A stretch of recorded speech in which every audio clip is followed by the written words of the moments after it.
Muy buen día para todos y todas, sean bienvenidos a nuestro módulo Las claves para bajar de peso y revertir la diabetes tipo 2.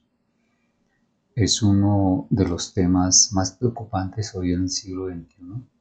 Son muchísimas las personas que están preocupadas por sobrepeso y obesidad, y la diabetes tipo 2 está muy relacionada con el incremento de grasa corporal.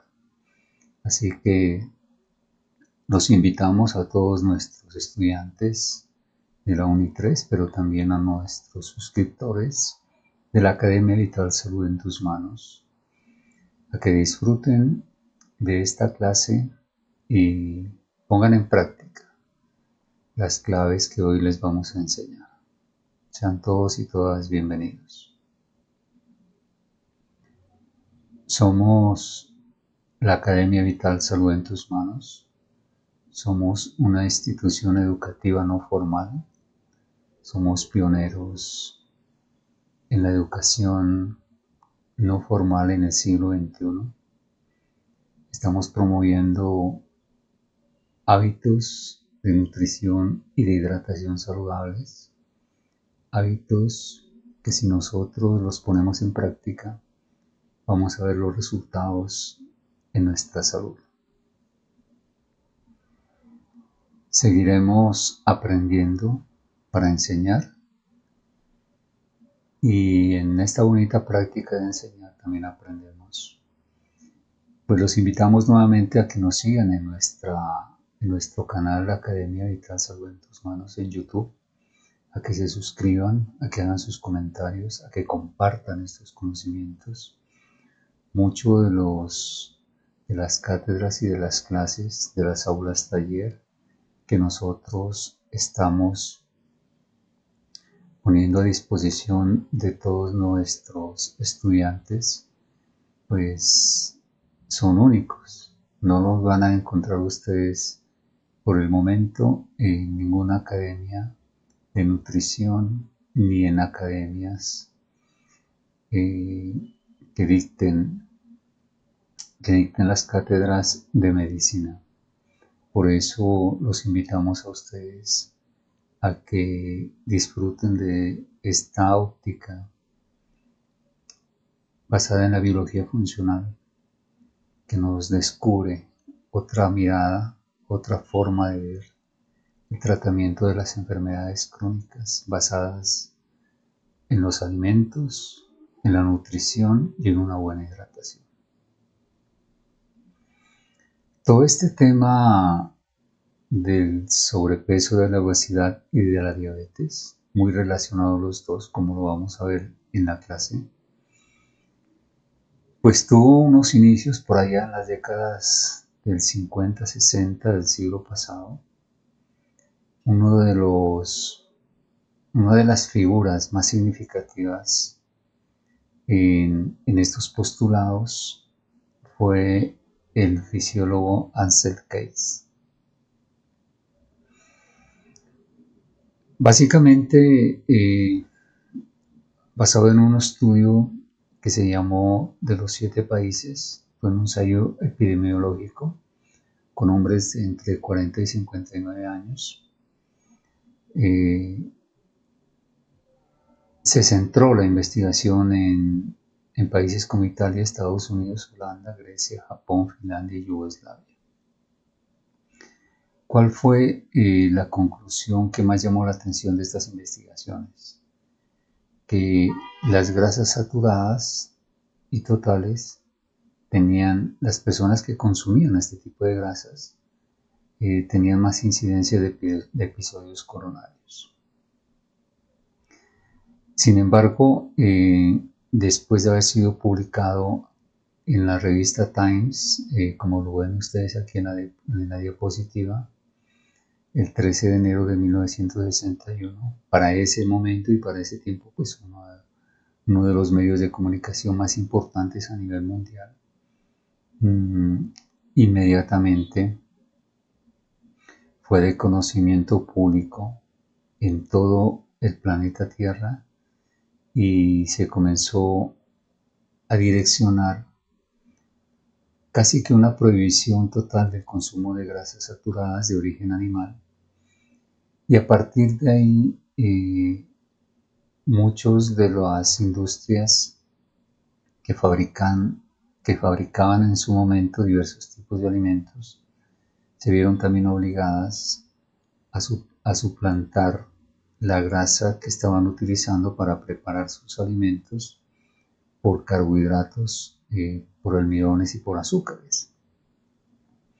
Ya que la grasa tiene una particularidad, entre muchas otras bondades que tiene la grasa saturada de origen animal, es el sabor que le da a los alimentos. Entonces, eso hizo que la industria de los alimentos se viera obligada a reemplazar con saborizantes, con colorantes, en todos estos alimentos que ya desde aquel momento estaban siendo muy concentrados en carbohidratos. Tanto así pues que las pirámides nutricionales, los modelos de nutrición y de alimentación ya comenzaban a promover alimentos diarios con más de un 50-60% de carbohidratos en el consumo nutricional del ser humano. Y ahí comenzaron unos cambios significativos en nuestra fisiología y en nuestro metabolismo. Pero investigaciones posteriores, décadas después, infortunadamente, verificaron que estas investigaciones de Ansel Keys fueron muy sesgadas. El estudio se había hecho sobre 22 países, pero solo se tomaron 7. Y curiosamente, otros países que también entraban en este estudio epidemiológico, como Francia, Noruega, Dinamarca, Austria, el mismo Finlandia y Suiza, que tenían alto consumo de grasas saturadas, pues curiosamente tenían un bajo riesgo cardiovascular. Pero esta parte no se publicó, esta parte no se dijo, esta parte se ocultó. Solo se asoció en los países como Estados Unidos, como Japón, Holanda, Italia y Yugoslavia, el consumo de proteínas, el consumo de grasas saturadas y de grasas totales, que de una u otra manera estaban coincidiendo con episodios coronarios en las personas que habían sido sujetas del ensayo epidemiológico. Y aquí comienza una tergiversación, comienza toda una batalla contra el uso de las grasas saturadas. Y otro de las falencias del estudio realizado por Ansel Keys nos decía que de los 12.000 participantes solo se evaluó la ingesta real del 3.9%. Realmente muy mínimo, ¿sí? Tomar de todo el trabajo que ellos habían hecho, solo el 3.9% de las participantes. Pero bueno, todo esto derivó en que, ya después de publicado en la revista Time, en todo un paradigma en contra del consumo de grasas saturadas. Entonces, todas las grasas animales, incluso las grasas como el aguacate, como el aceite de coco, como algunas grasas vegetales, también fueron objeto de esa persecución. Entonces, pero sobre todo las grasas animales cargaron con ese estigma a partir de estas décadas. Y obviamente pues eran totalmente prohibidas, casi que prohibidas en la nutrición, en el balance nutricional de las personas. ¿Qué es lo que nosotros podemos destacar de este acontecimiento? Que el ser humano venía comiendo grasas con proteína, grasas saturadas con la proteína animal de manera natural, como lo vamos a ver en la siguiente diapositiva. ¿Cuál es la fuente natural de energía del cuerpo? Son las grasas, y siempre lo han sido. Y ya lo vamos a demostrar por qué. Y a partir de aquí, el ser humano se ve incentivado por estos estudios, por estas publicaciones de estos medios de comunicación tan importantes en esa época, a suplantar el consumo de las grasas por consumo de carbohidratos. Como ya no habían grasas como fuente de energía, ellos justificaron el consumo alto de más del 50% de carbohidratos en el plato diario para poder proveer glucosa, que es un azúcar que viene de todos estos carbohidratos vegetales. Y aquí es donde comienza el punto de inflexión y de cómo de aquí en adelante el ser humano comienza a desarrollar una serie de enfermedades metabólicas, entre ellas el sobrepeso, la obesidad y la diabetes. Y vamos a verlo en una de las diapositivas también, cómo las estadísticas a partir de estos años comienzan a incrementarse. Curiosamente, cuando las personas estaban quitando de su dieta las grasas saturadas de origen animal. Realmente el hombre en el Paleolítico siempre utilizó las grasas. Nosotros en el Paleolítico y nuestros antepasados, nuestra biología, nuestra bioquímica, nuestro ADN, nuestra microbiología es la misma. El hombre moderno del siglo XXI al hombre paleolítico. Éramos ahorradores de energía, ahorradores de grasa, ahorradores de calorías, pero también éramos quemadores de grasa.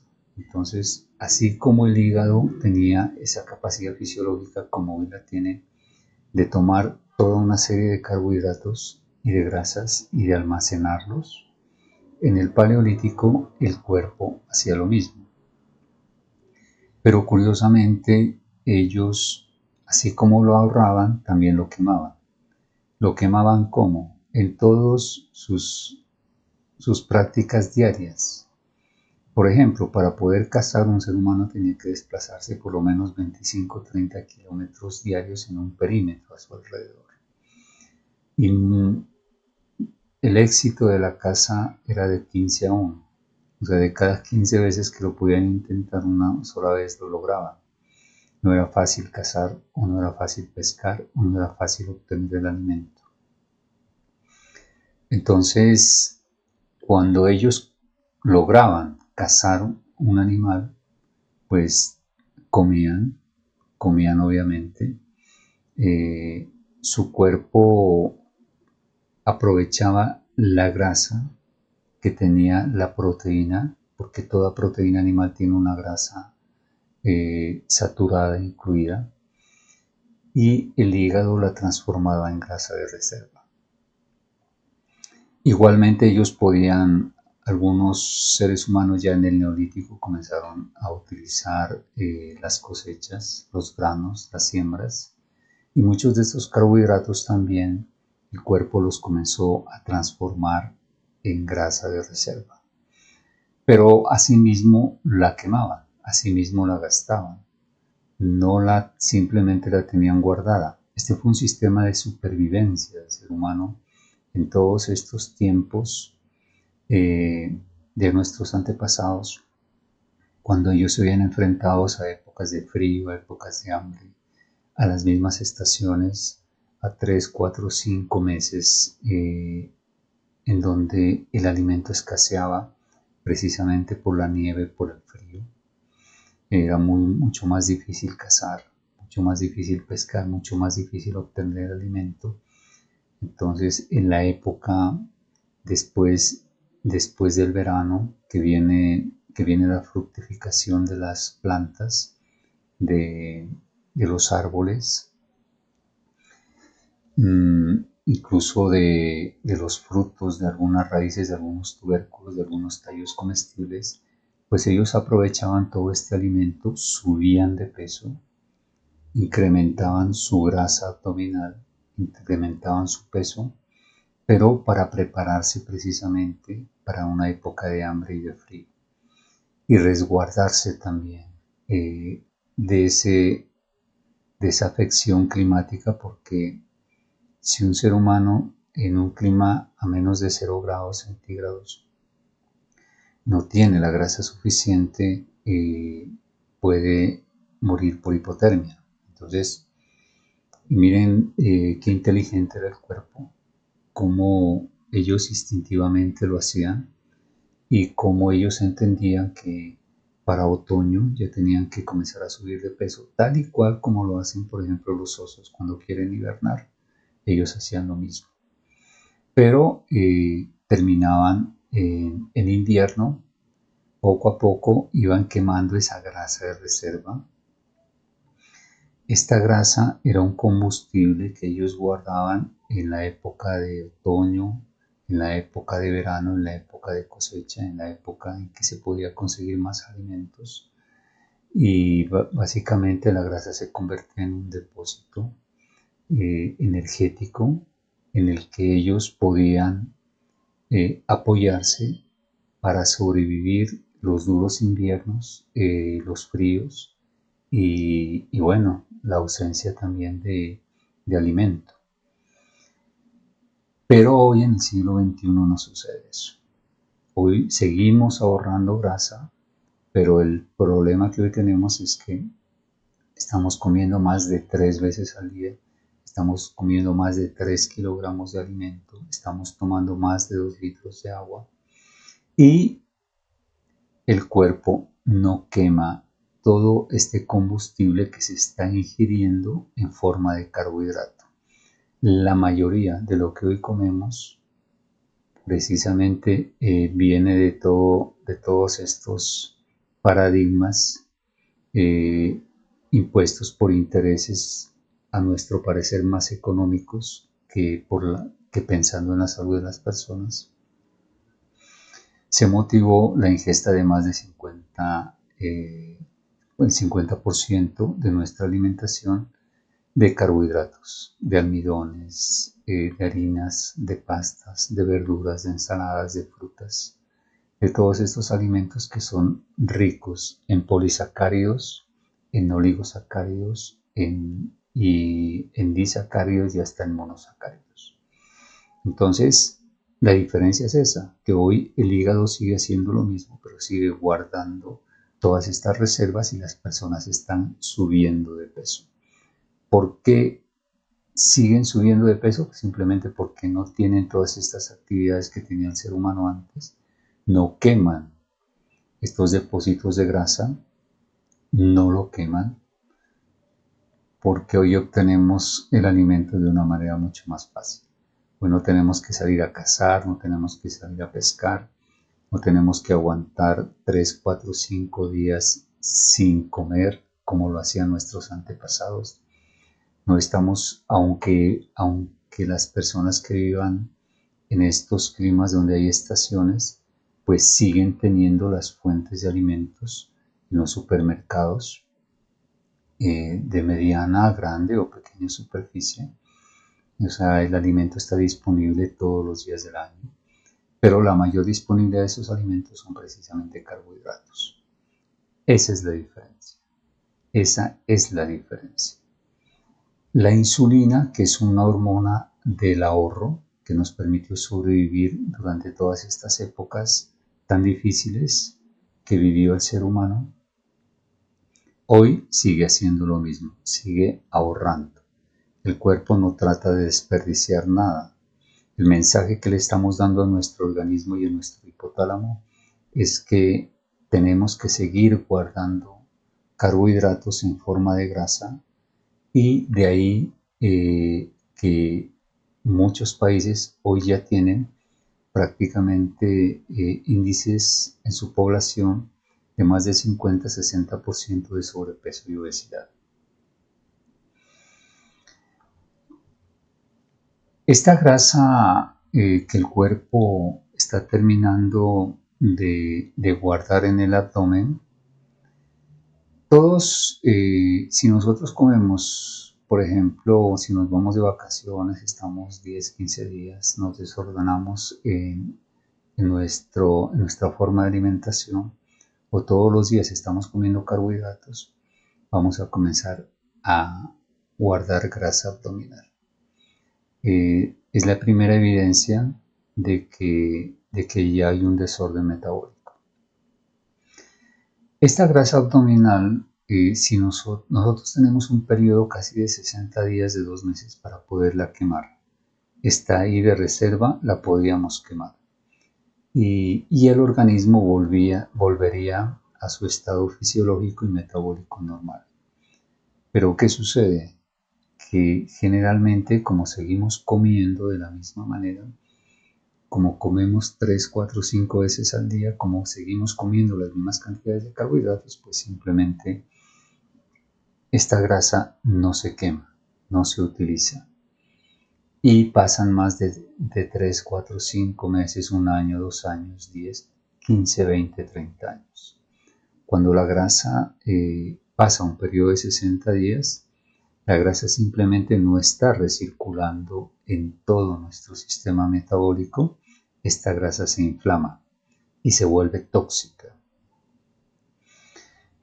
Por eso es que el cuerpo no la usa como reserva de energía, porque nuestro cerebro, nuestro hipotálamo sabe que esta grasa, que ya se ha convertido en tóxica, después de 3, 5, 10 meses, 5, 10, 15, 20 años de estar ahí, si la utiliza como fuente de energía, pues simplemente va a haber unos desórdenes metabólicos muy fuertes. Ese es el argumento y esa es la tesis que se maneja. Entonces,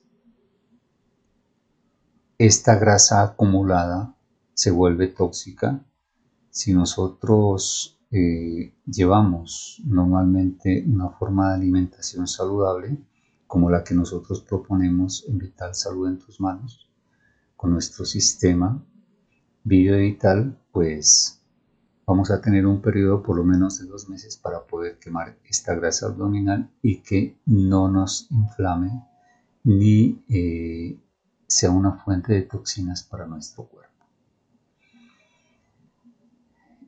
El doctor Adrián Gaspar, que es un médico argentino especialista en longevidad, plantea entre sus argumentos que en el hipotálamo hay un ponderostato que controla el peso del cuerpo. Esto funciona como un termostato, según la hipótesis del doctor.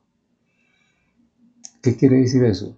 Que si una persona lleva 10, 20 años con un sobrepeso continuo, el cerebro ha recibido durante esos 10, 20 o 30 años la orden de ahorrar.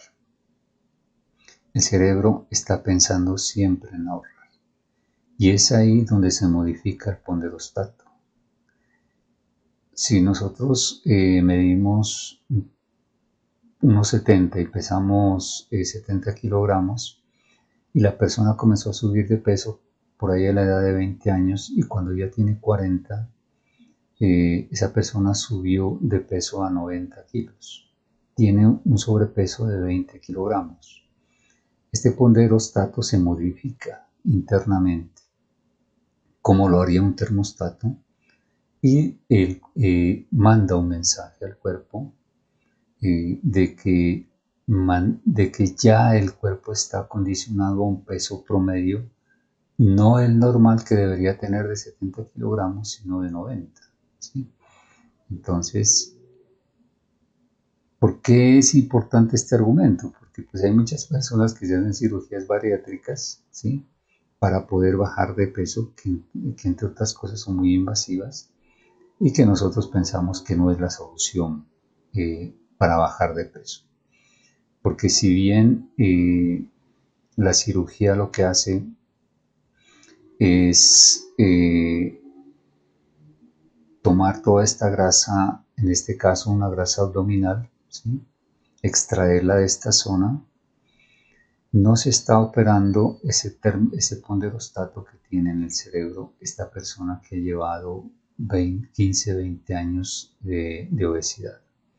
Entonces, el cerebro está condicionado a almacenar grasas. Y una vez termine la cirugía, en poco tiempo el cerebro va a seguir dando la misma orden a esta persona que se hizo esta cirugía bariátrica. Por eso es que después de estas cirugías las personas tienden a volver a subir de peso, precisamente porque este ponderostato ya tiene acondicionado desde el hipotálamo a todo el organismo, a todas nuestras células lipídicas para que almacenen más grasa. Aquí vamos entrando a contradecir toda esta teoría que Ansel Keys postuló a partir de esta década de 1960, porque ¿cuál fue como el argumento central? De que en algunas de los cortes histológicos que se hacían de las arterias se encontraban estas placas amarillas de grasa, y por eso tranquilamente se definió y se llegó a la conclusión de que el colesterol era el que estaba causando esta acumulación de estas placas de ateroma que terminaban obstruyendo los vasos sanguíneos, que terminaban obstruyendo la circulación normal de la sangre, que podían obstruirla hacia el cerebro, hacia el corazón o hacia cualquier órgano del cuerpo, o podían terminar formando también coágulos o trombos y causando pues una de las enfermedades cardiovasculares como la ACV, los accidentes cerebrovasculares, que hoy pues ocupan la primera línea en las causas de morbilidad y mortalidad en el ser humano en todo el mundo. Entonces, basados en ese argumento, infundiendo ese miedo y ese temor a las personas para que no consuman el colesterol, incluso muchos le llegaron a apodar al doctor Ansel Keys Mr. Colesterol, precisamente por esta afrenta que él hacía a las grasas saturadas y que en el fondo no tenía ningún argumento válido. Entonces, ¿qué se ha ido encontrando en los últimos estudios ya de una manera mucho más científica y obviamente desprendida de todos estos intereses de la industria tanto alimenticia como de las farmacéuticas? Que cuando se consumen, hay un proceso de glicación normal, por ejemplo, no es saludable que nosotros consumamos proteínas con almidones. Cuando consumimos, por ejemplo, pollo con arroz o pollo con papas o carne con arepas, cuando hacemos esa combinación de una proteína animal con un carbohidrato, se puede producir este proceso de glicación.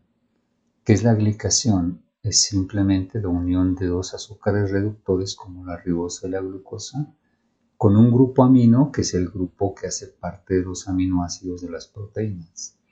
Entonces se forma estas moléculas, son proteínas conjugadas que se adhieren al endotelio de los vasos sanguíneos, como lo vemos aquí, que entre otras cosas también degradan el colágeno que tiene el endotelio y debilita la pared del vaso sanguíneo. El colágeno es fundamental en el revestimiento interno de nuestros vasos sanguíneos. Imagínense si tenemos nosotros estas proteínas conjugadas que están afectando el endotelio, pues ¿qué vamos a tener? Una posible ruptura de los mismos vasos sanguíneos, una formación de trombos, una formación de coágulos. Esas son las últimas postulados que también hay que rebaten esta teoría de Ansel Keys.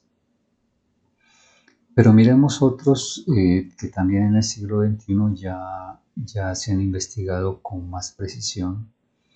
¿Qué es lo, aparte de estas proteínas conjugadas, que también puede lesionar el endotelio de los vasos sanguíneos, especialmente de las arterias? El exceso de glucosa en sangre, el exceso de la glucosa que está circulando en sangre, el azúcar puede causar también estos, estas, estas placas también que se han identificado como placas de ateroma. Las personas que consumen tabaco también, ya estas nanopartículas tanto del tabaco como de la cocaína afectan el endotelio de los vasos sanguíneos. La presión biomecánica a la que se ven sujetos también internamente por las leyes hidráulicas que tienen nuestros vasos sanguíneos, por la sangre que está circulando, también obviamente esto tiene un desgaste ya con el tiempo, ya con la edad, se van desgastando. Y si no tenemos una buena hidratación y una buena nutrición, pues los vamos a desgastar mucho más. Los altos niveles de cortisol también influyen en la lesión del endotelio. Acordémonos del estrés, acordémonos de la ansiedad, acordémonos de esos miedos, de esas depresiones, de cómo pueden subir la adrenalina, la noradrenalina, estas hormonas que inducen también a la producción, a la mayor producción de cortisol. Otra de las causas también es la vasculitis. Entonces miremos que aquí hay otras causas que no son necesariamente las grasas, que están controvertiendo lo que el doctor Ansel Keys hacía en sus postulados. Estos trombos que se forman aquí, miren la composición ya en los estudios en el siglo XXI, ya con los equipos de la medicina convencional, hemos encontrado pues que están compuestos por plaquetas, por glóbulos rojos también que asisten aquí, igualmente glóbulos blancos, fibrinógeno, fibrina, colágeno, linfocitos, células lisas, elastina, calcio, colesterol libre también. Este colesterol se ha encontrado aquí libre, pero es el colesterol que hace parte de las membranas de los glóbulos rojos que llegan aquí a tratar de formar este trombo cuando ha habido una lesión en el endotelio del vaso sanguíneo.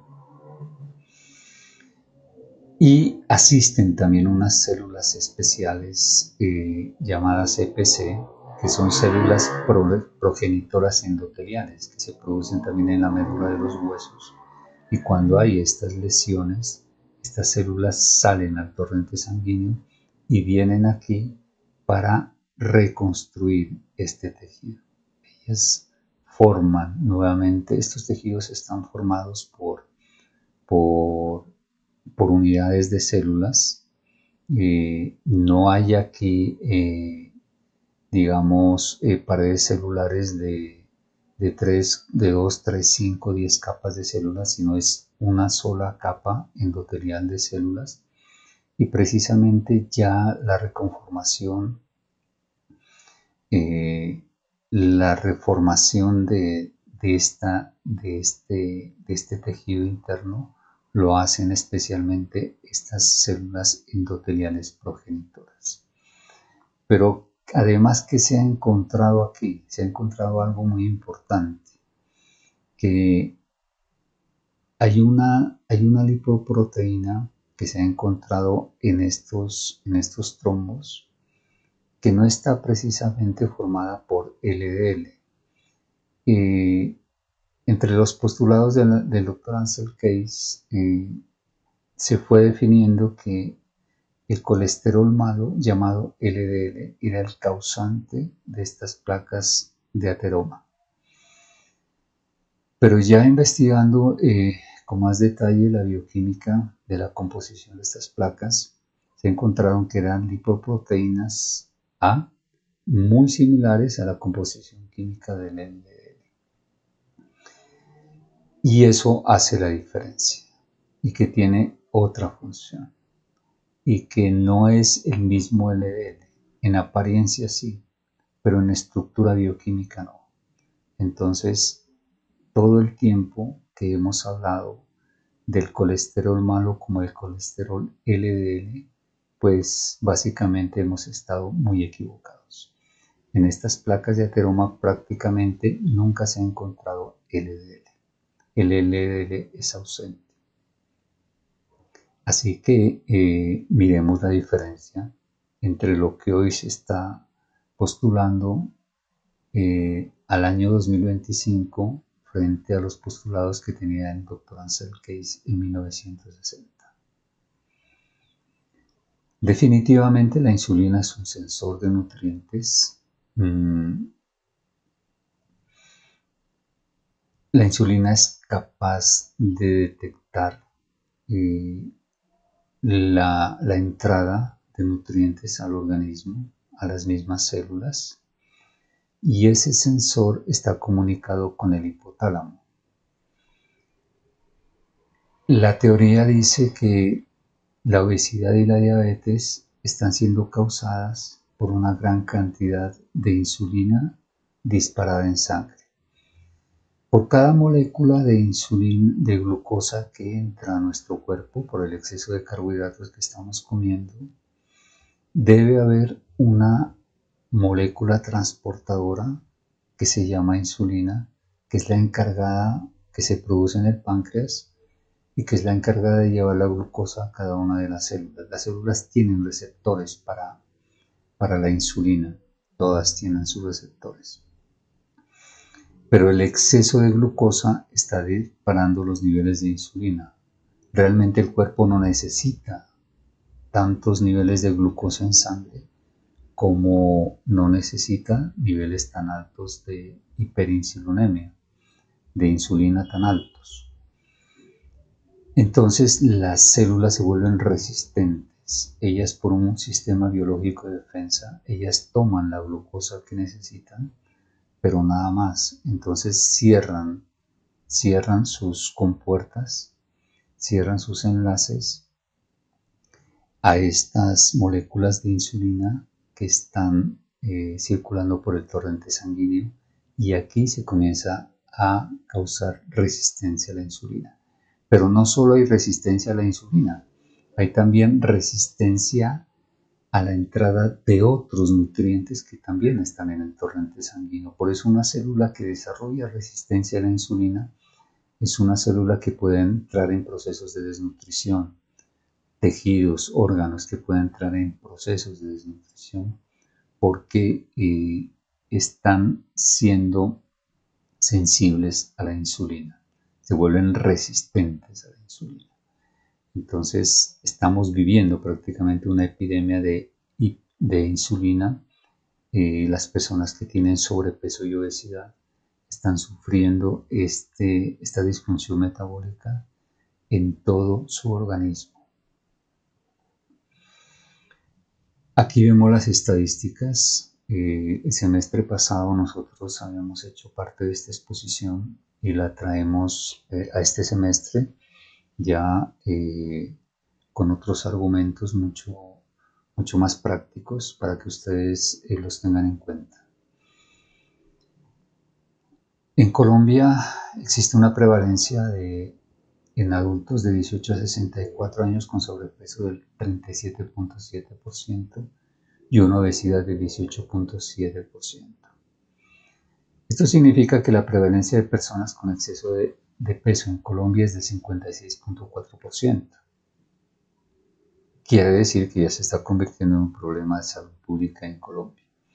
Y no solo en Colombia, sino en muchos otros países de América Latina, en Chile, en México también, y otros países que ya están alcanzando esta media. El 17.9% de nuestros adolescentes tienen sobrepeso y obesidad entre los 3 y 17 años, el 24.4% entre los 6 y 12 años, y el 6.3 de los 0 a los 5 años. El sobrepeso, la obesidad y la diabetes son enfermedades precursoras de las enfermedades cardiovasculares, tal y como lo estamos explicando. Por eso es tan importante hablar de este tema. Aquí tendríamos que también hablar de hipertensión, pero vamos a hacer un capítulo aparte. Pero realmente el sobrepeso, la obesidad y la diabetes están causando una disfunción, ¿no? Hoy le llamamos síndrome metabólico, ¿sí? Y son precursoras de estas enfermedades cardiovasculares y representan un 16.7% de las muertes en Colombia. Aquí está la fuente para que ustedes la consulten. La diabetes mellitus, las estadísticas también son muy preocupantes.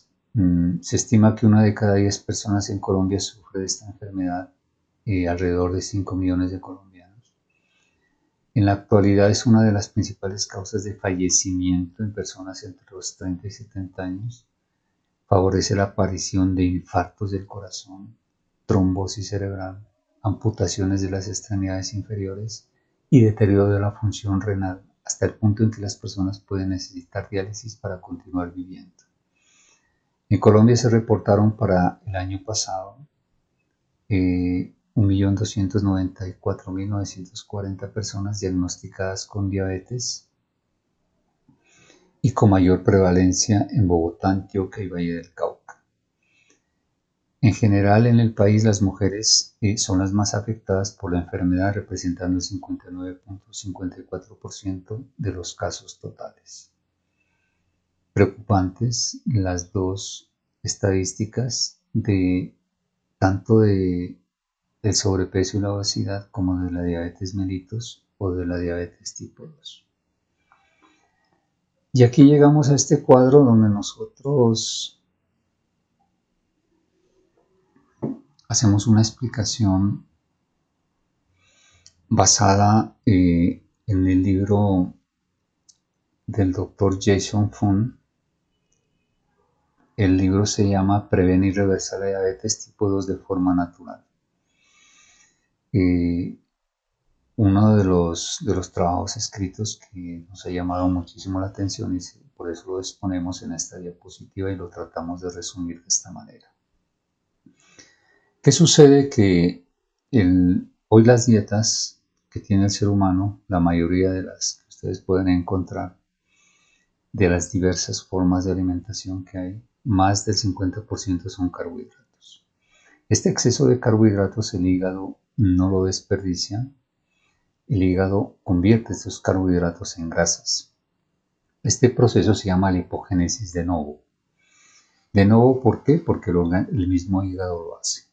Luego guarda estos carbohidratos en forma de triglicéridos. Eso por una parte.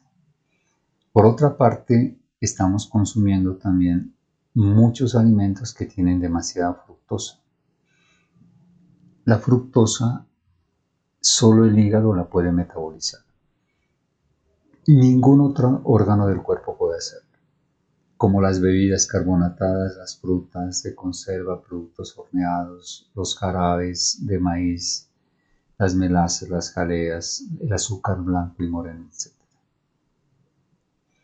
Todo esto está haciendo que el hígado mismo se vea obligado a almacenar grasa en sí mismo, pero cuando ya no la puede almacenar más, la función del hígado no es guardar grasa, entonces comienza a transformarla en forma de triglicéridos, tanto los carbohidratos como la fructosa, todos estos son azúcares, los convierte en triglicéridos y los comienza a almacenar. Los comienza a almacenar en los tejidos que están cercanos a él. Puede comenzar con el páncreas, por ejemplo. Puede comenzar a subir la grasa abdominal, como lo vemos aquí. Todas estas células, todos estos adipocitos que son células lipídicas comienzan a llenarse de grasa, comienzan a crecer en volumen y la persona comienza a subir de peso.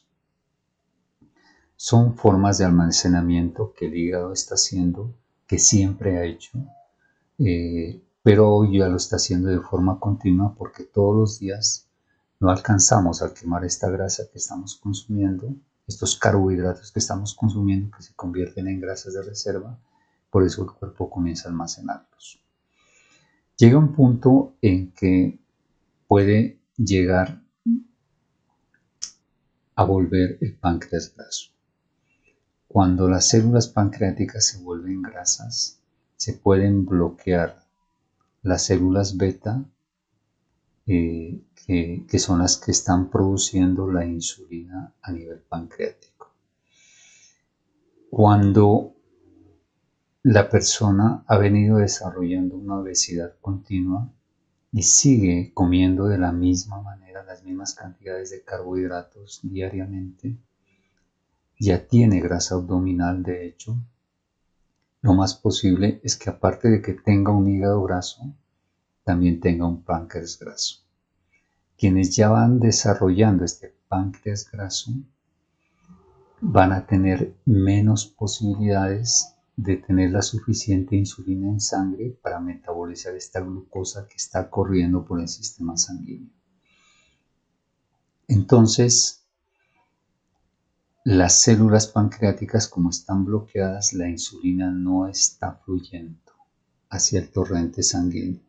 Esta es una de las características exocrinas que tiene el páncreas, de producir esta molécula. Ya dijimos que es una molécula transportadora, es una hormona transportadora de azúcar en sangre. La glucosa no puede fluir sola en el torrente sanguíneo, necesita la insulina para ser transportada.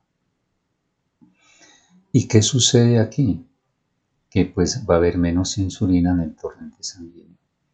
Cuando hay menos insulina, y como seguimos comiendo más carbohidratos, pues va a haber más glucosa en el torrente sanguíneo. Indudablemente, esta es la fórmula que nos ha llevado a desarrollar precisamente diabetes tipo 2. ¿Qué sucede cuando hay más glucosa en sangre? Que se presenta más sed. El cuerpo necesita más líquidos para poder expulsar este azúcar. El riñón hace un esfuerzo fisiológico para poder expulsar este exceso de azúcar que está llegando al torrente sanguíneo. Porque no podemos nosotros,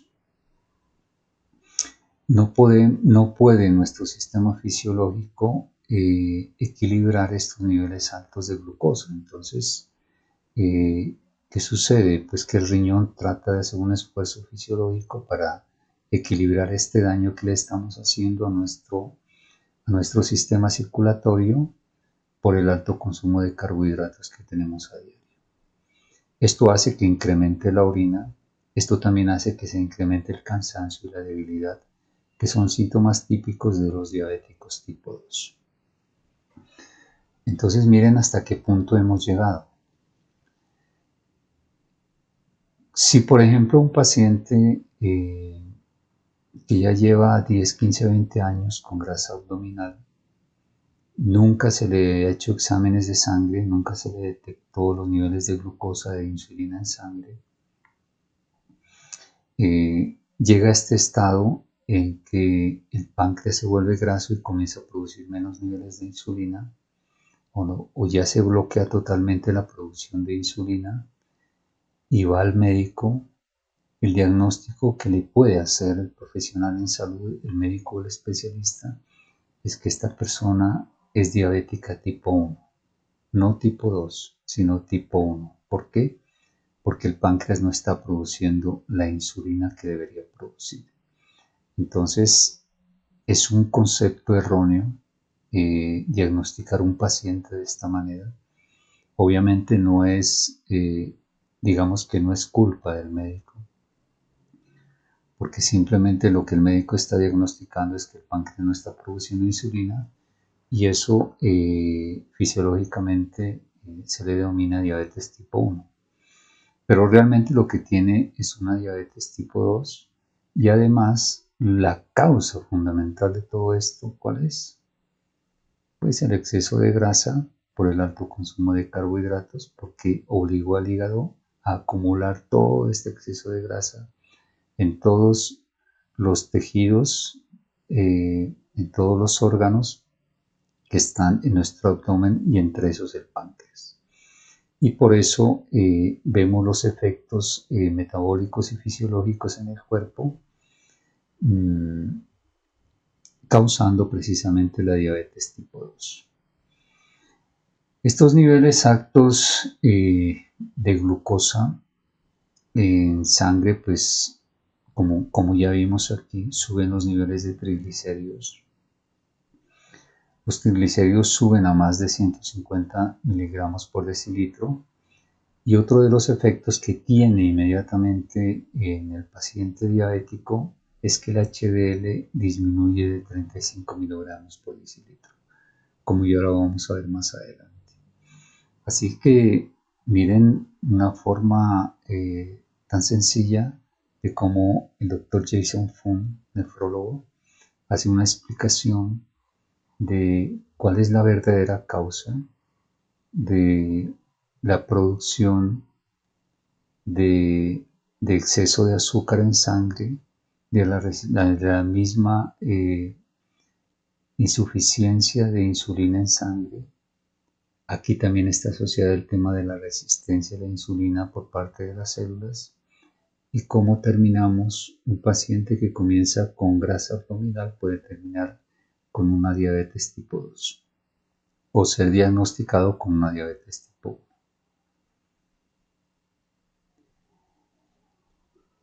Que el control de azúcar con insulina nos sube de peso. Normalmente, ¿qué se hace? Los pacientes, este es un cuadro clínico que se repite muchísimo en todos los pacientes que le aplican insulina. Se trata de controlar el azúcar, la glucosa, que está corriendo por el torrente sanguíneo, con la insulina, aplicando la insulina, inyectando la insulina, que precisamente no está produciendo el páncreas. Pero, ¿qué hace el cuerpo? O sea, estamos llevando la glucosa que está circulando, ese exceso de azúcar, en un examen de glicemia puede estar en 180, 200, 220. Ese exceso de azúcar en sangre lo estamos llevando nuevamente al hígado para que se convierta con esta insulina en grasa de reserva. Y el hígado hace que por acción de la misma insulina, porque la insulina es una hormona de ahorro, que se convierta ese azúcar, esa glucosa en grasa y la persona sigue subiendo de peso. Entonces, el control del azúcar con la insulina no es la solución. No solo nos vuelve el hígado más graso, sino que nos tiende a subir de grasa corporal. Y por eso las personas que son diabéticas y que les aplican insulina saben que están muy propensos a subir cada vez más y más y más de peso, porque entramos en un círculo del que no podemos salir.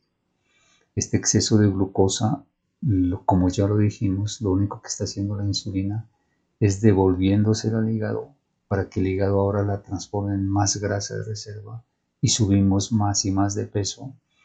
Este exceso de grasa también vuelve el páncreas mucho más graso. Entonces llega un punto en que, tal y como se pensaba antes, que la diabetes era una enfermedad irreversible y que con el tiempo se iba a ir incrementando. Pero nosotros sabemos, por los estudios de muchos investigadores, pero incluso esto ya lo sabían los griegos también, porque ellos trataban la diabetes tipo 2, ellos ya la sabían diagnosticar y la sabían tratar muy bien, que se puede controlar y se puede revertir. ¿Cómo la podemos controlar? Este azúcar en sangre, equilibrando pues primero los carbohidratos para que no produzcamos grasas. Este es el punto.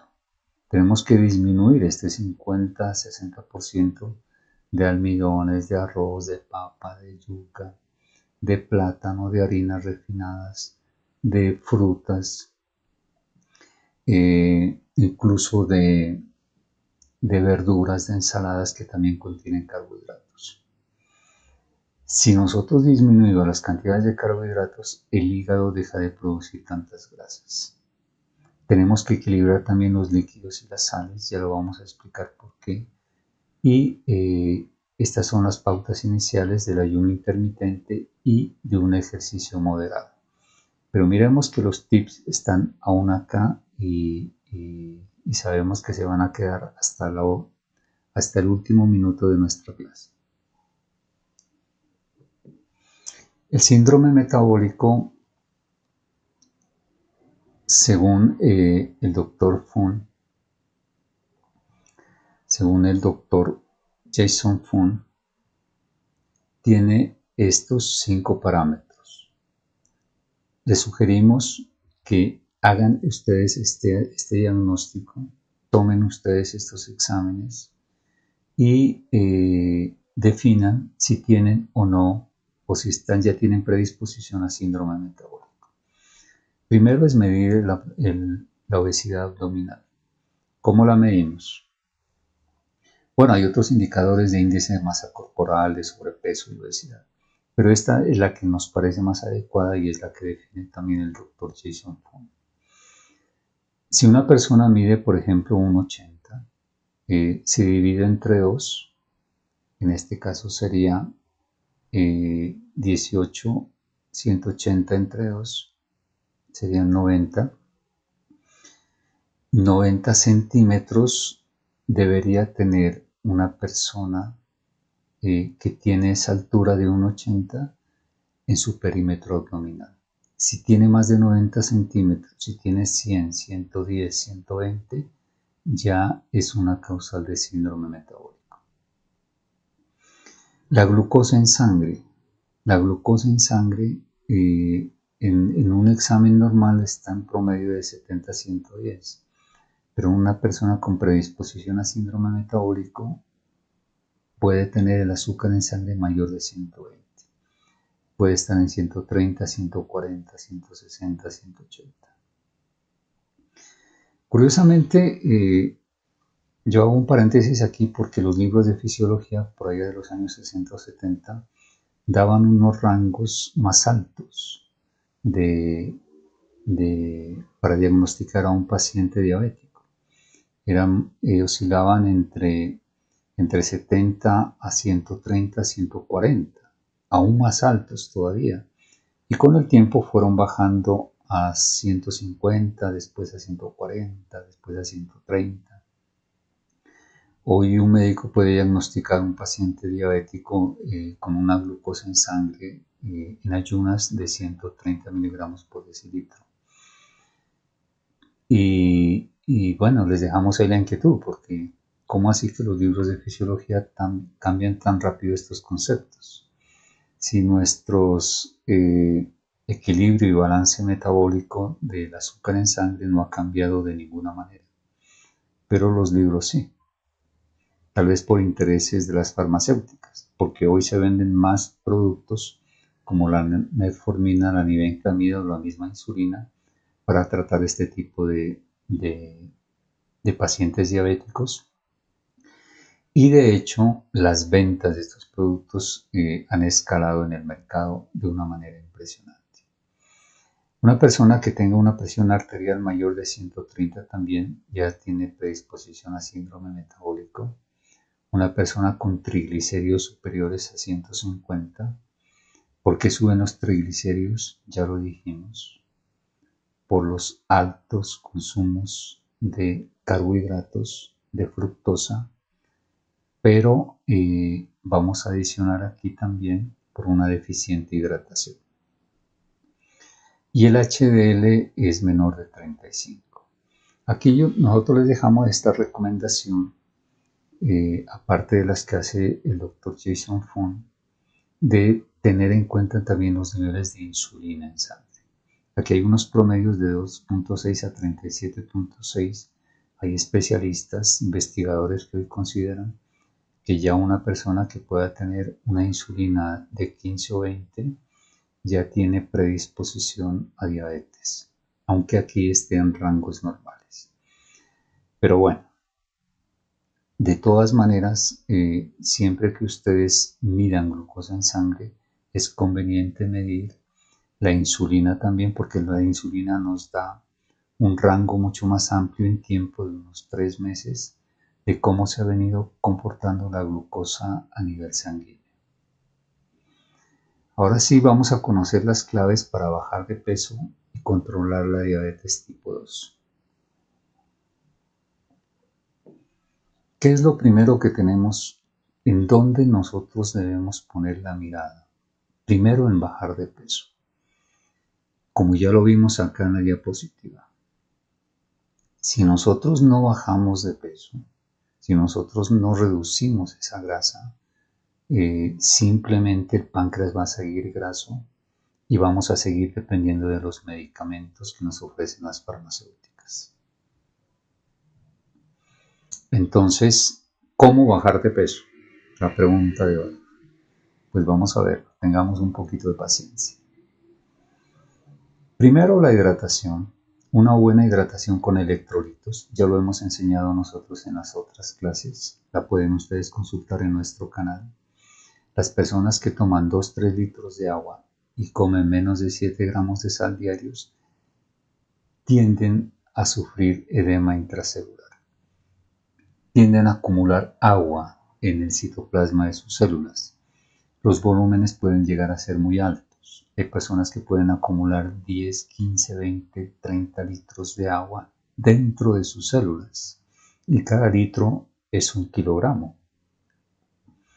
¿Por qué? Porque sufre un proceso de ósmosis por el bajo consumo de sales. El sodio es uno de los osmólitos más importantes que tiene el riñón para poder controlar la homeostasis en los líquidos corporales.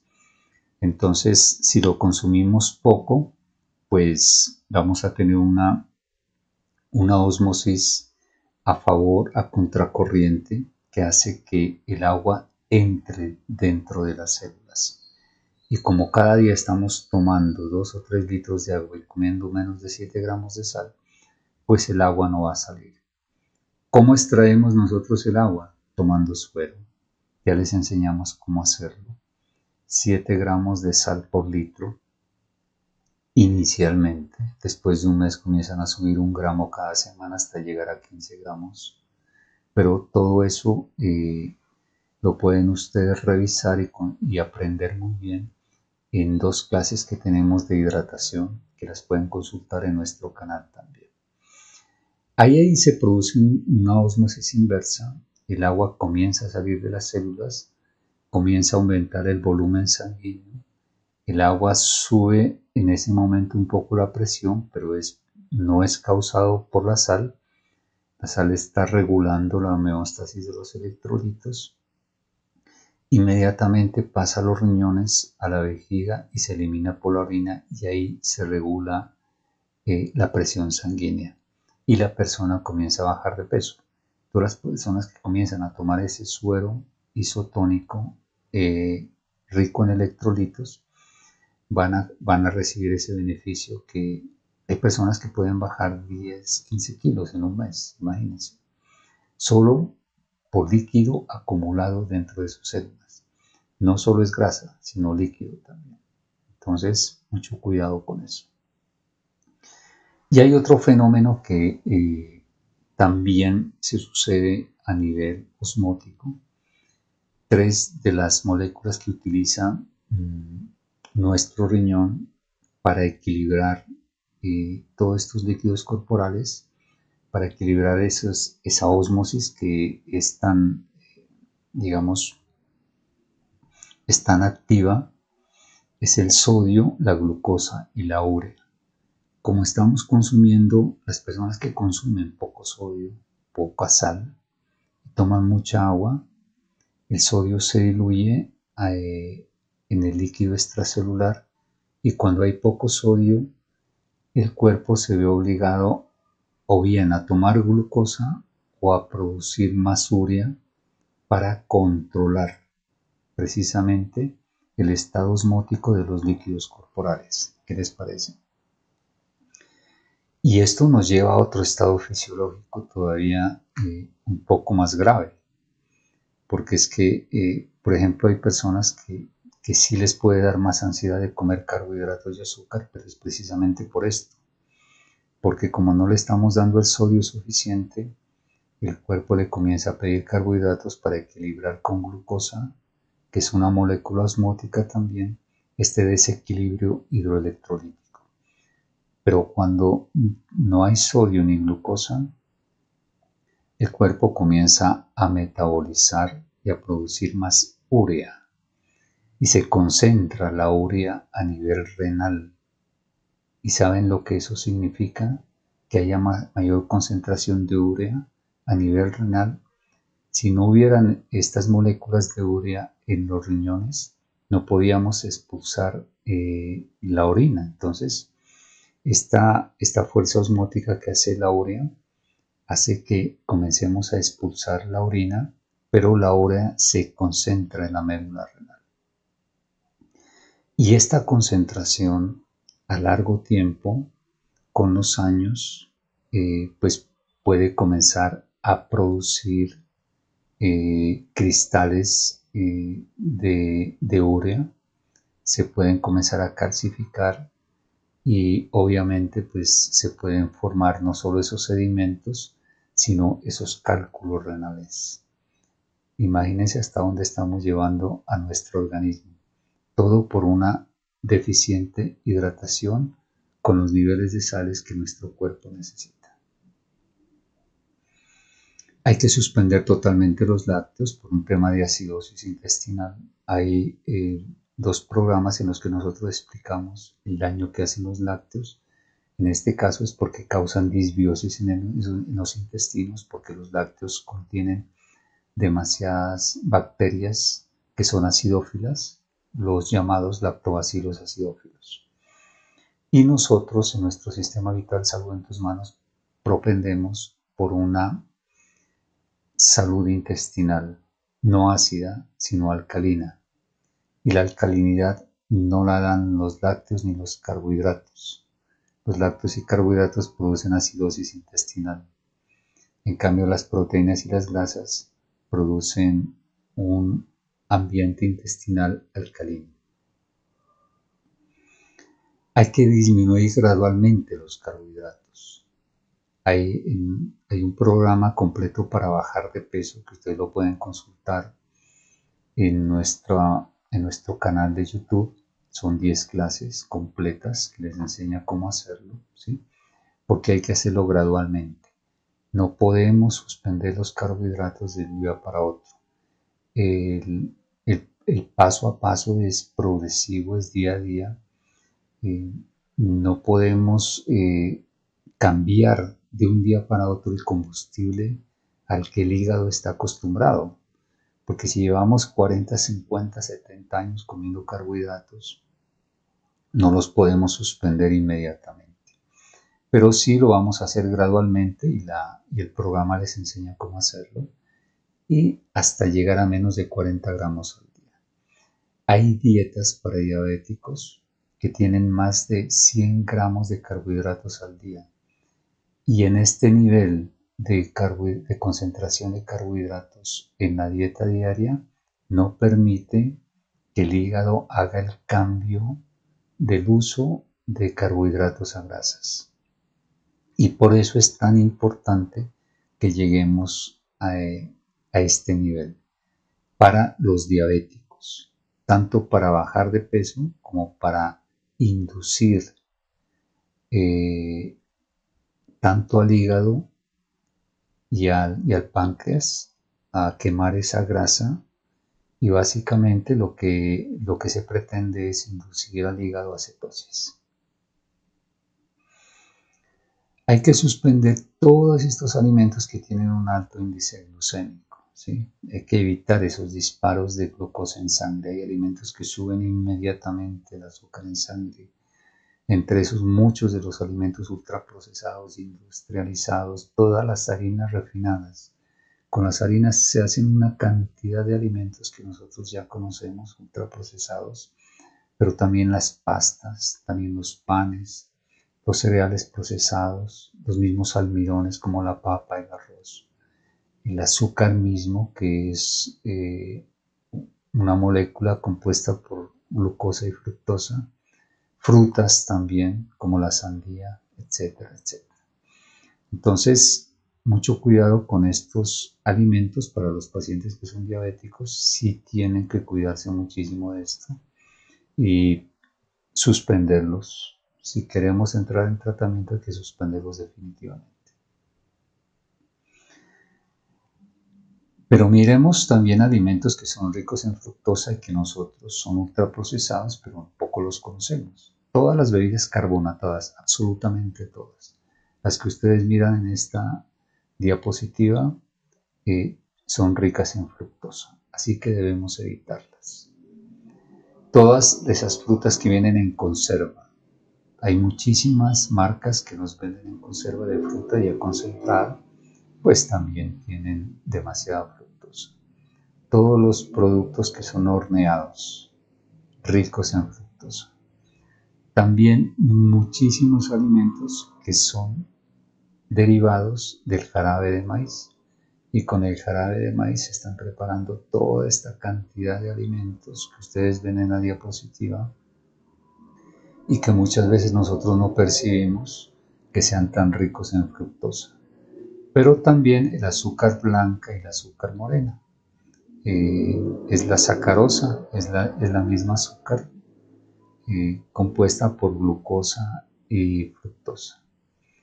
Indudablemente, pues todas las frutas también son ricas en fructosa y la melaza, que es el azúcar de caña, la miel de caña como la conocen en algunas partes.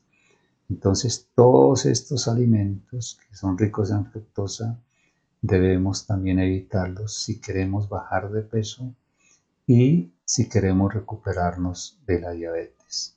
Ya lo dijimos por qué.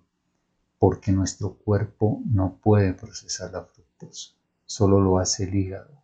¿Y el hígado qué hace con la fructosa? Convertirla en grasa. Así que cuando ustedes comen cualquiera de estos alimentos, en cualquiera de sus formas, en cualquiera de sus marcas, pues simplemente inducen a un hígado graso y a que el mismo hígado produzca grasa de reserva y aumentemos de peso.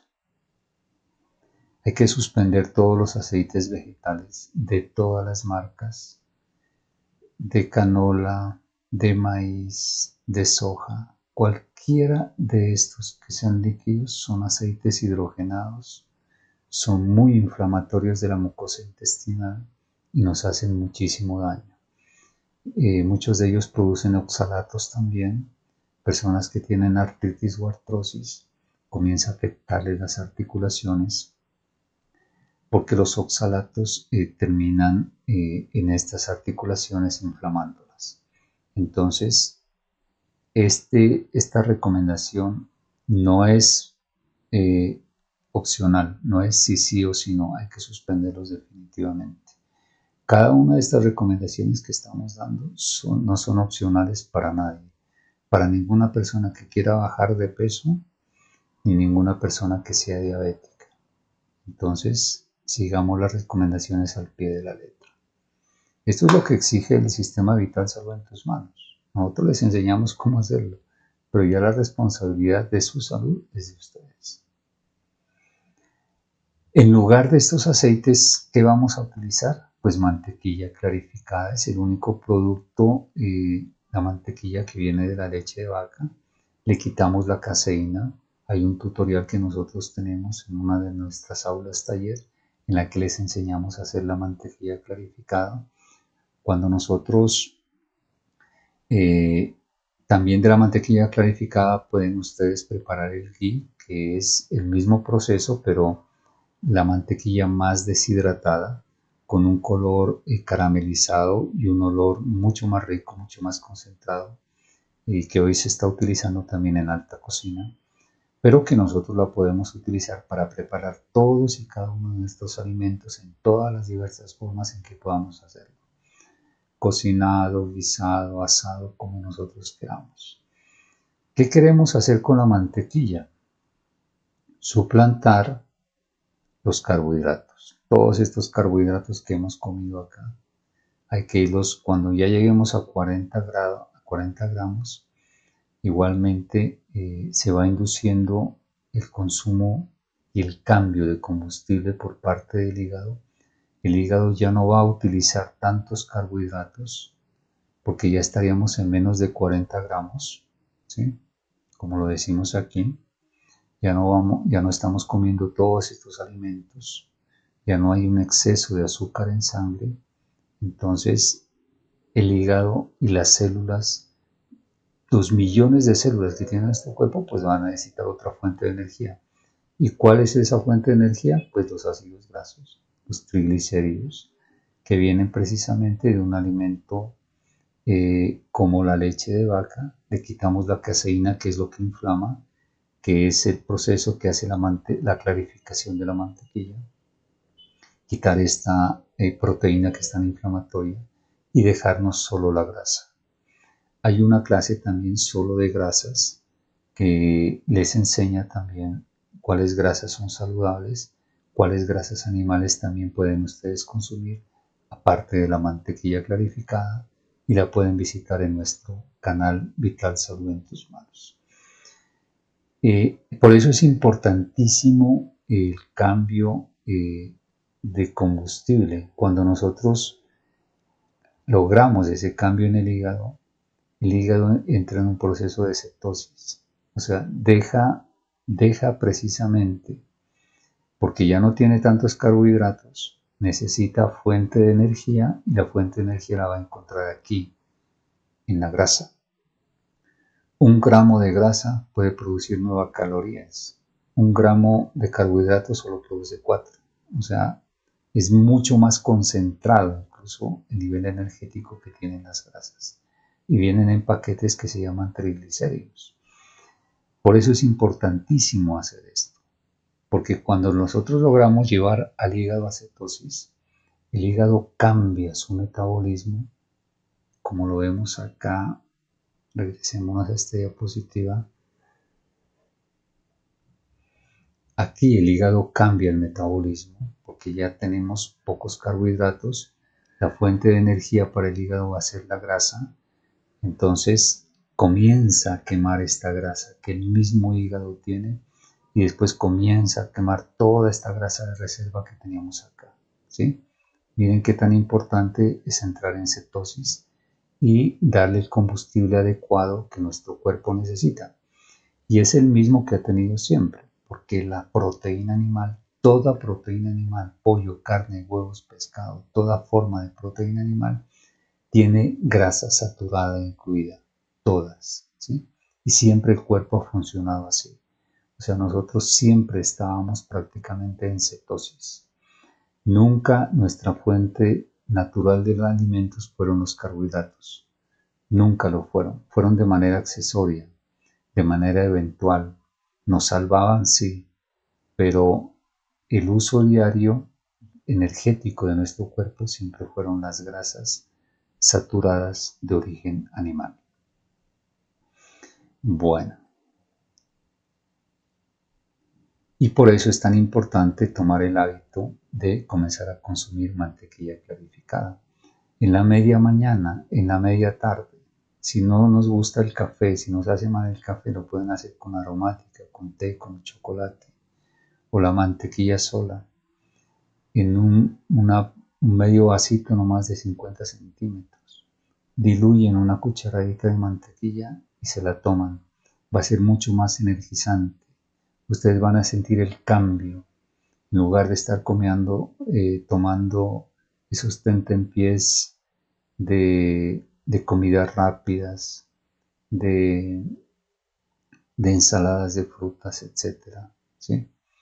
Pues solo con que se tomen esto les va a quitar el apetito y les va a dar mucha más energía y va a seguir induciendo y manteniendo el hígado en cetosis para que no volvamos a ese desbalance metabólico que teníamos antes cuando comíamos demasiados carbohidratos.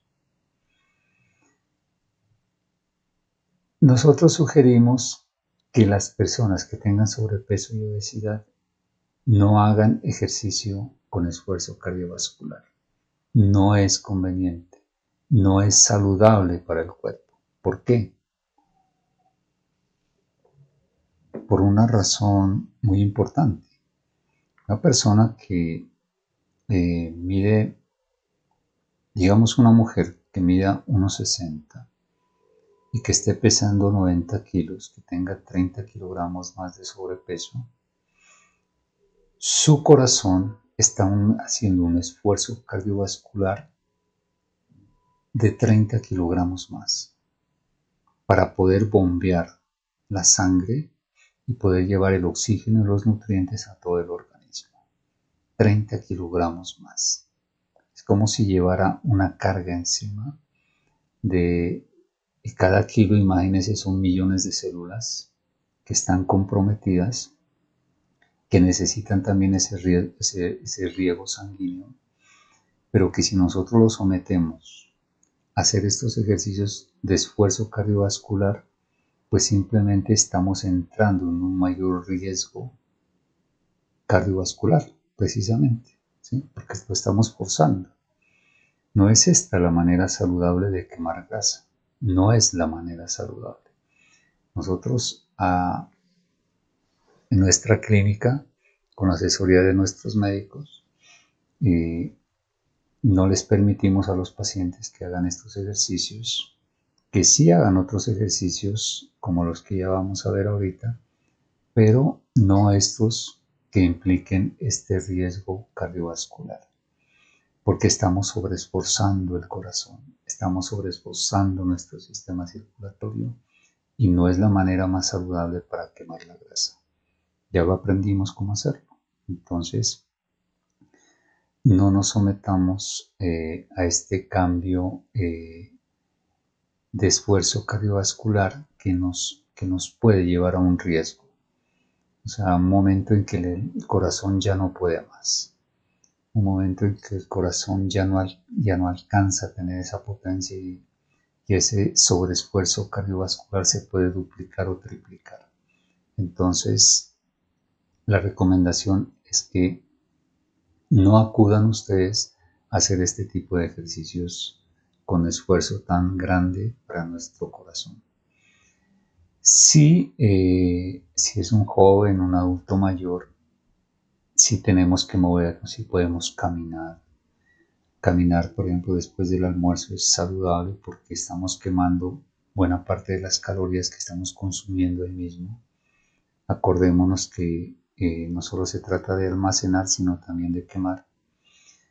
Podemos hacer ejercicios de estiramientos, flexibilidad, de coordinación, de equilibrio. Y hay unos ejercicios especiales que se llaman isométricos.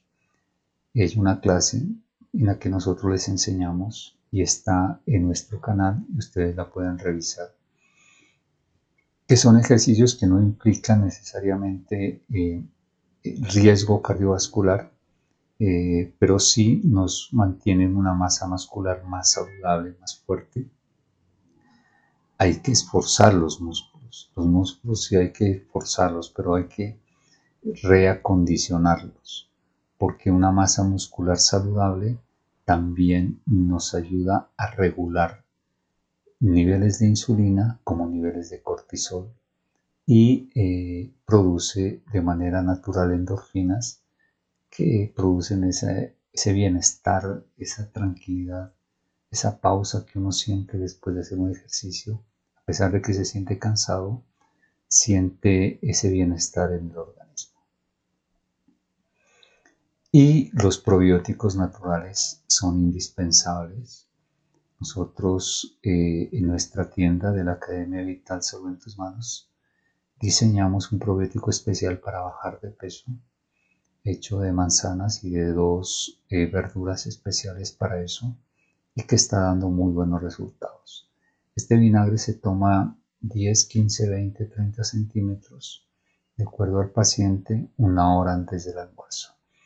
Este vinagre es fundamental para recomponer la microbiota intestinal que ha sido lastimada por el exceso de carbohidratos y de lácteos que hemos consumido toda la vida. porque todos esos alimentos han acidificado nuestros intestinos. Y el pH ácido convierte nuestro organismo en un ambiente, motiva el crecimiento de una flora bacteriana también acidófila, que es la base de la inflamación intestinal crónica de bajo grado y que es la causa de una gran cantidad de enfermedades que hoy en el siglo XXI se han convertido en enfermedades crónicas no transmisibles. Entonces, quedan a disposición de, ahí ya al final ustedes tendrán nuestros contactos, quienes quieran adquirir estos productos, pero les advertimos que nosotros tenemos una clase también donde les enseñamos a hacer estos vinagres. Los vinagres que nosotros tenemos ya llevan muchos cultivos con madres de vinagre que se han venido preparando mes a mes y año tras año. Por eso son tan enriquecidos los que nosotros tenemos. Pero ustedes también pueden comenzar con sus propios cultivos. Hay una clase donde les enseñamos a hacerlo y la pueden encontrar en nuestro canal Vital Salud en tus manos. Este es un tips que nosotros no podemos pasarnos por alto. Es fundamental tener una microbiota equilibrada, alcalina, porque estas cepas de bacterias que ustedes encuentran en estos probióticos de muchas frutas y verduras fermentadas, estas bacterias ¿qué hacen? Pues nos nutren, toman los alimentos que nosotros comemos, la proteína y la grasa, y con ella fabrican una gran cantidad de nutrientes, no solo de vitamina K ni de vitamina B, sino muchísimos otros nutrientes que nuestro cuerpo necesita. Son un laboratorio microbiológico a nivel intestinal, el que nosotros estamos reformulando cuando tomamos estos probióticos naturales. De ninguna manera les sugerimos que tomen probióticos a base de lactobacilos, ya se lo dijimos. Suspéndalos inmediatamente y acudan a este tipo de probióticos naturales en un grado de fermentación ya aeróbico, cuando ya las frutas y las verduras se convierten en vinagres naturales. Le sugerimos a los pacientes que tienen sobrepeso y obesidad que no ayunen para bajar de peso. Es otra de las peores recomendaciones que algunos profesionales en salud les pueden hacer. Imagínense que tenemos un cuerpo totalmente desbalanceado, podemos tener mucho sobrepeso, pero estamos desnutridos y estamos malnutridos porque hemos comido pocas proteínas, pocas grasas saludables y hemos consumido demasiados carbohidratos. Entonces, por favor, no pueden entrar a ayunar un cuerpo y menos hacer ejercicio cardiovascular, de esfuerzo cardiovascular, un cuerpo que está malnutrido de ninguna manera. No es la forma para bajar de peso. Nosotros sí inducimos y les enseñamos a las personas a llegar a un punto de ayunos intermitentes, pero mínimo deben haber llevado 6 a 12 meses de tratamiento del sistema Vital Salud en tus manos. Ahí el mismo cuerpo les va enseñando cómo deben ayunar. El mismo cuerpo les enseña a ayunar. El mismo cuerpo les va quitando el apetito. Cuando ustedes en la mañana se levantan y en lugar de comer una proteína con un carbohidrato, el arrocito con el huevo, el pollo con las papas, esta pésima combinación, solo comemos la proteína nomás, el pollo, la carne, los huevitos, 2 huevitos, que es un desayuno normal promedio, vamos a sentir que nos va a quitar el apetito durante toda la mañana. Pero si comemos carbohidratos va a suceder lo contrario, que a las 9 o 10 ya tenemos apetito y queremos estar comiendo. Y comemos algo en la media mañana y a mediodía ya tenemos hambre otra vez y volvemos a comer. Pero si concentramos la alimentación en la proteína, no sucede eso. El cuerpo nos va enseñando a ayunar y el cuerpo nos va quitando el apetito y vamos a recuperar un instinto que hemos perdido ya hace muchísimo tiempo. El comer cuando sentimos hambre. No comer por horario, no comer por comer, no comer por gusto. Comemos ahora por todo, hasta para celebrar. La comida, los alimentos son un tema de salud. Así que está en nuestras manos, Vital Salud en tus manos les enseña cómo hacerlo. Si ustedes son muy juiciosos y logran ustedes todos estos tips y estas recomendaciones que acabamos de darles, pues simplemente vamos a revertir no solo el sobrepeso, sino la diabetes tipo 2, que son dos de las enfermedades metabólicas que hoy pues están ocupando un primer renglón no solo en morbilidad, sino en mortalidad a nivel mundial. Vital Salud en tus manos los invita a que visiten nuestro canal, a que compartan estos conocimientos, a que se los lleven a personas que estén en esas condiciones de sobrepeso y obesidad, que conozcan nuestros programas también, son gratuitos.